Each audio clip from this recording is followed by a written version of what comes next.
If you are operating with the spirit of wisdom, you will live life forward and understand life backward, because the spirit will only give you instruction and not explanations. It doesn't explain.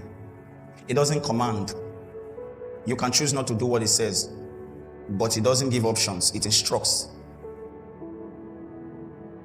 It doesn't have two options for you. That's the spirit of wisdom. The spirit of revelation reveals, it explains. It reveals two things. It reveals data, it reveals information. Data are raw facts that are not yet organized, and information is data that has been organized.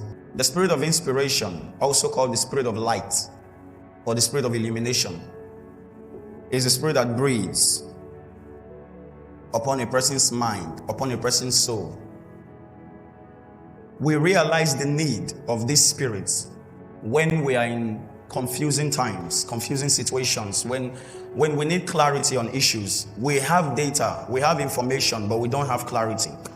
For example, you have a dream, but you don't understand it. What do you need? You need inspiration, not wisdom. If you ask wisdom what the dream means, wisdom will give you an instruction in line with the dream without explaining the dream. If you ask revelation what the dream means, it's revelation that gave you the dream in the first place. Inspiration energizes your brain, literally. What does it mean to be inspired? It means to have breathed in. In other words, it means to be alive. It means to be quickened. So what the spirit of inspiration does is that it inspires your mind, it inspires your body.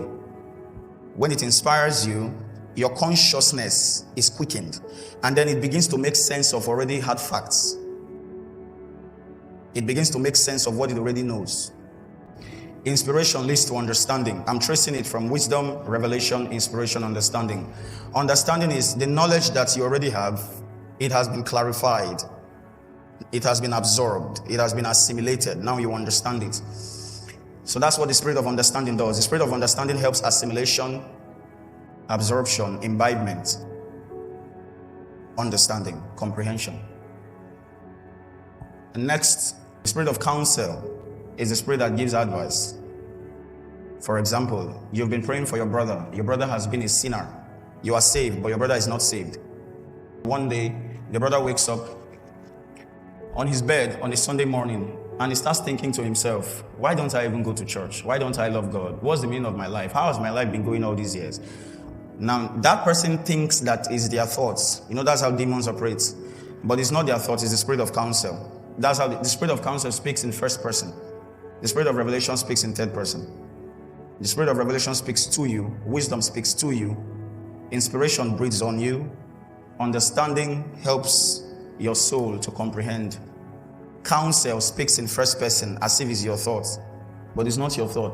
It's not original to you. You weren't even thinking in line with that matter before it brought it up. But most times human beings are not discerning, so they just assume that it's their thoughts.